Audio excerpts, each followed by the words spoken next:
OPS modules are mini computers and must be shut down properly before removing from the active panel. Improper removal could damage the OPS and active panel.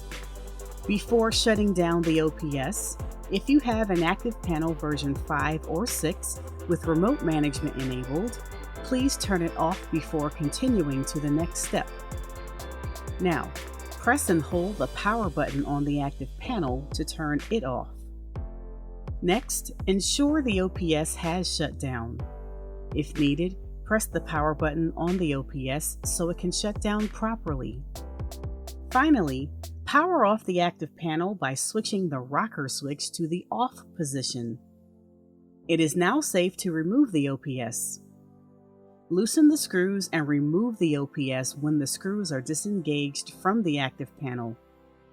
For more help with your OPS and active panel, please visit our support portal for helpful articles and videos.